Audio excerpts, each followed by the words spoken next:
Good morning বন্ধুরা। আজ 9 August শনিবার। আজকের আসাম তথা বরাক উপত্যকার গুরুত্বপূর্ণ খবরগুলি হল: এক চাঞ্চল্যকর ঘটনা, শ্রীভূমি জেলার রামকৃষ্ণনগরে এক হিন্দু পরিবারের উপর হামলা এবং মন্দির ভাঙচুর, তীব্র উত্তেজনা এলাকায়। জানা গিয়েছে, শ্রীভূমি জেলার রামকৃষ্ণনগর থানার অন্তর্গত বিদ্যানগর গ্রাম পঞ্চায়েতের 10 নম্বর ওয়ার্ডের পুনা গ্রামের এক হিন্দু পরিবারের উপর প্রাণঘাতী হামলা এবং মন্দির ভাঙচুরের ঘটনায় তীব্র উত্তেজনা বিরাজ করছে এলাকায়। রামকৃষ্ণনগর থানার পুলিশ ঘটনাস্থলে পৌঁছে ঘটনার তদন্ত করে এসেছে। স্থানীয় সূত্রে জানা যায়, গ্রামের বাসিন্দা সুফিয়ান আহমেদের একটি গরু একই গ্রামের জয়দীপ পাণ্ডের ধান খেতে প্রবেশ করে ধানের চারা নষ্ট করে। এতে ক্ষতিগ্রস্ত পরিবার গরুটি বেঁধে রাখেন। এই থেকেই ঘটনার সূত্রপাত। চোখের জলে শেষ জুমার নামাজ আদায় করে মসজিদকে বিদায় জানালেন শত শত মুসলিম। আজ থেকে আর পাওয়া যাবে না মসজিদ। গতকাল মসজিদে শেষ জুমার নামাজ আদায় করে চোখের জলে মসজিদকে বিদায় দিলেন গ্রামের মানুষ। জানা গেছে, রাজ্যের মেরাপানি এলাকার রাজ্য সরকারের উচ্ছেদ অভিযানের আওতায় পড়েছে একটি জামে মসজিদ। আগামী 6 দিনের মধ্যে গুড়িয়ে দেওয়া হবে মসজিদটি। তাই গতকাল মসজিদে শেষ জুমার নামাজ চোখের জলে আদায় করে মসজিদকে বিদায় জানান গ্রামের মানুষ। রাজ্যের হাজার হাজার ডি ভোটার ভারতীয় নাগরিকত্ব পাবেন। মুসলিম ছাড়া শিখ, পার্সি, জৈন, খ্রিস্টান এবং বৌদ্ধ ধর্ম ভারতীয় নাগরিকত্ব পাবেন। নির্যাতিত অমুসলিমদের বিরুদ্ধে ট্রাইব্যুনালে ডি ভোটার মামলা প্রত্যাহারের নির্দেশ। সুপ্রিম কোর্ট এবং ভারত সরকারের নির্দেশ অনুযায়ী অসমে ডি ভোটারের সমস্যা শেষ করা হবে। মুসলমান বাদ দিয়ে শিখ, পার্সি, জৈন, খ্রিস্টান এবং বৌদ্ধ ধর্মের মানুষরা পাবেন ভারতীয় নাগরিকত্ব। আফগানিস্তান, পাকিস্তান, বাংলাদেশ থেকে ধর্মীয় নিপীড়নের শিকার হয়ে আসা লোকদের দেওয়া হবে ভারতীয় নাগরিকত্ব। হিন্দু নাগরিকত্ব সংক্রান্ত ইস্যুতে 26-এর আগে রাজপথে অল আসাম স্টুডেন্টস ইউনিয়ন অথবা আসু। হাইলাকান্দি সহ রাজ্যের বিভিন্ন স্থানে প্রতিবাদে অংশ নিল আসু। ফরেনার্স ট্রাইব্যুনাল থেকে 6টি ধর্মীয় সম্প্রদায়ের ব্যক্তিদের বিরুদ্ধে মামলা প্রত্যাহারের নির্দেশ। এই তথ্য সামনে আসতেই প্রতিবাদে সামিল আসু সহ একাধিক আঞ্চলিক এবং জাতীয়তাবাদী সংগঠন। 2014 সালের 31 ডিসেম্বরের আগে ভারতে আগত হিন্দু, শিখ, বৌদ্ধ, জৈন, পার্সি এবং খ্রিস্টান এই 6 সম্প্রদায়কে নাগরিকত্ব দেওয়ার বিধান রয়েছে কাতে। এই প্রক্রিয়ায় অবৈধ অনুপ্রবেশকারী ইস্যুতে আপত্তি জানিয়ে সরব আসু।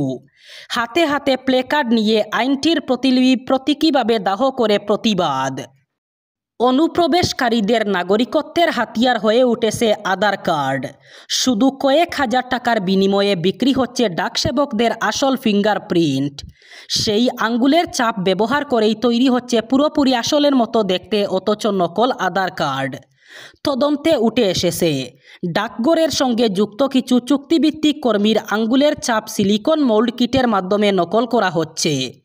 তারপর আধার সেন্টারের user ID, password, IP address সব তথ্য চক্রের হাতে চলে যাচ্ছে। এগুলো দিয়েই আসল পোর্টালে ঢুকে তৈরি হচ্ছে ভুয়ো আধার কার্ড। চলতি বছরের ফেব্রুয়ারিতে নতুন আয়কর বিল লোকসভায় পেশ করেছিলেন কেন্দ্রীয় অর্থমন্ত্রী নির্মলা সীতারমণ। সেই বিল এবার প্রত্যাহার করল কেন্দ্রীয় সরকার। ওই বিলের সংশোধিত সংস্করণ আবার আগামী 11 আগস্ট সোমবার পেশ করা হবে লোকসভায়। 13 ফেব্রুয়ারি লোকসভায় নতুন আয়কর বিল পেশ করেন কেন্দ্রীয় অর্থমন্ত্রী। তারপরই তিনি নতুন বিল নিয়ে আলোচনার জন্য লোকসভার স্পিকার ওম বিড়লাকে কমিটি তৈরির প্রস্তাব দেন। সেই মতোই বিল নিয়ে আলোচনার জন্য লোকসভায় সিলেক্ট কমিটির সদস্যদের কাছে পাঠানো হয়। সেই কমিটির মাথায় ছিলেন বিজেপি সাংসদ বিজয়ন্ত পাণ্ডা। সেই কমিটি বিলে একাধিক পরিবর্তনের কথা জানায়। সেই সব সংস্করণের সুপারিশ পাঠানো হয় কেন্দ্রের কাছে। ধাপে ধাপে সেই সব সংস্করণ প্রকাশ করলে বিভ্রান্তির সৃষ্টি হতে পারে বলে মনে করছে কেন্দ্র। তাই সমস্ত পরিবর্তন একসঙ্গে সংশোধিত সংস্করণ প্রকাশ করা হবে বলে খবর। এনআরসি ইস্যুতে তুঙ্গে রাজনৈতিক সংঘাত। বাংলার মুখ্যমন্ত্রী মমতা বন্দ্যোপাধ্যায় বাঙালিদের মধ্যে আতঙ্ক ছড়াচ্ছেন। সরাসরি অভিযোগ তুললেন অসমের মুখ্যমন্ত্রী হিমন্ত বিশ্ব শর্মা। তার দাবি, এনআরসি নিয়ে কোনো সরকারি ঘোষণা হয়নি। বিধানসভা নির্বাচনের আগে মমতা বন্দ্যোপাধ্যায় উদ্দেশ্য প্রণোদিতভাবে ভয় দেখাচ্ছেন। উল্লেখ্য, সম্প্রতি জার গ্রামের জনসভা থেকে এনআরসি ইস্যুতে মমতা জানান, আমাদের শপথ এনআরসি করতে দিচ্ছি না, দেব না। অসম থেকে এনআরসি নোটিশ পাঠাচ্ছেন, সাহস তো কম নয়। নোটিশ পাঠালে কেউ যাবেন না, আমরা এখান থেকে আইনজীবী দিয়ে লড়িয়ে নেব। বাংলায় থাকুন, শান্তিতে থাকুন। গৌহাটিতে সাংবাদিক বৈঠকে পাল্টা কটাক্ষ করে হিমন্ত বিশ্ব শর্মা। তিনি বলেন, হঠাৎ উনি অর্থাৎ মুখ্যমন্ত্রী মমতা বন্দ্যোপাধ্যায় বলছেন আমি এনআরসি মানব না। কে এনআরসির নির্দেশ দিয়েছে? বিগত 5 বছরে উনি এনআরসি নিয়ে কিছু বলেননি, হঠাৎ এখন এইসব কথা তুলছেন কেন? অসমের মুখ্যমন্ত্রীর অভিযোগ, বাঙালিদের মধ্যে ভয় তৈরি করে ভোট নেওয়াই তার কৌশল। গৌহাটি মহানগরে মানবতাকে কাঁপিয়ে দেওয়ার মতো ঘটনা ঘটল। গৌহাটির মাঝখানে উন্মত্ত মানুষের দলবদ্ধ আক্রমণে প্রাণ হারালেন এক ব্যক্তি। পানবাজারের খাও গলিতে একদল উন্মত্ত মানুষের প্রহারে প্রাণ গেল এক ব্যক্তির। চুরির সন্দেহে 2 ব্যক্তিকে প্রহার করছিলে তথাকথিত সভ্য সমাজের কিছু বুদ্ধিহীন মানুষ। বেদরক মারধর করে ফেলে দেওয়া হয় নালায়। উন্মত্ত মানুষের প্রহারে প্রাণ গেল এক ব্যক্তির। অন্যদিকে এখনও সন্ধান মিলেনি ওই প্রহারের শিকার হওয়া অপর ব্যক্তির। শুধু তাই নয়, পাপা গাড়িতে আসা পুলিশও গুরুত্ব দেয়নি ওই 2 যুবককে। জানা গেছে, আহত অবস্থায় ওই 2 যুবককে পুলিশ দেখতে পেলেও তারা কোনো কর্ণপাত করেনি। ঘটনাকে কেন্দ্র করে সমগ্র মহানগরে চাঞ্চল্যের সৃষ্টি হয়েছে। কিন্তু কে বা কারা ওই যুবককে প্রহার করেছে সে বিষয়ে এখনও কোনো তথ্য মিলেনি কোনো অ্যাম্বুলেন্স। টাকার অভাবে শববাহী গাড়ির ব্যবস্থাও করতে পারেননি মা বাবা। তাদের সাহায্য করতে কেউ এগিয়েও আসেনি।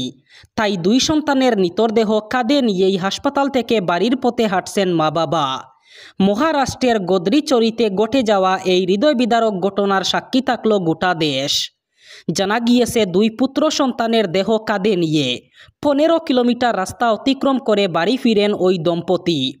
গোটা ঘটনার ভিডিও সমাজ মাধ্যমে পোস্ট করেছেন মহারাষ্ট্র বিধানসভার বিরোধী দলনেতা বিজয় ওয়াদেতিওয়ার।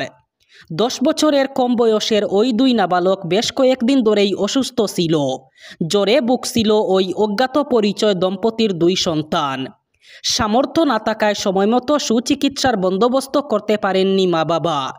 2 নাবালকেরই অবস্থার অবনতি হয় এবং 1 ঘন্টার মধ্যে মৃত্যুর কোলে ঢলে পড়ে 2 শিশুই। এরপর মৃত সন্তানদের গদ্রিচরিতে গ্রামের বাড়িতে ফিরিয়ে আনার জন্য অ্যাম্বুলেন্সের ব্যবস্থা করতে পারেননি অক্ষম বাবা মা। তারা পায়নি শববাহী গাড়িও। অগত্যা মৃত সন্তানদের কাঁধে নিয়ে বনের বৃষ্টি ভেজা কাদামাখা পথ পায়ে হেঁটে বাড়ি ফিরতে বাধ্য হন ওই দম্পতি। এবার বরাক উপত্যকার 3 জেলার আজকের আবহাওয়ার খবর। আজ অর্থাৎ 9 আগস্ট শনিবার বরাক উপত্যকার 3 জেলায় হালকা বৃষ্টিপাতের সম্ভাবনা।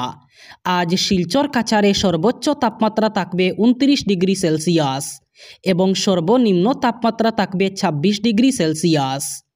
শ্রীভূমি করিমগঞ্জে আজ সর্বোচ্চ তাপমাত্রা থাকবে 29 ডিগ্রি সেলসিয়াস এবং সর্বনিম্ন তাপমাত্রা থাকবে 26 ডিগ্রি সেলসিয়াস। হাইলাকান্দি জেলায়ও আজ সর্বোচ্চ তাপমাত্রা থাকবে 29 ডিগ্রি সেলসিয়াস এবং সর্বনিম্ন তাপমাত্রা থাকবে 26 ডিগ্রি সেলসিয়াস। এই ছিল আজকের বিশেষ খবরগুলি। ভিডিওটি অবশ্যই লাইক করবেন এবং চ্যানেলটি সাবস্ক্রাইব করবেন।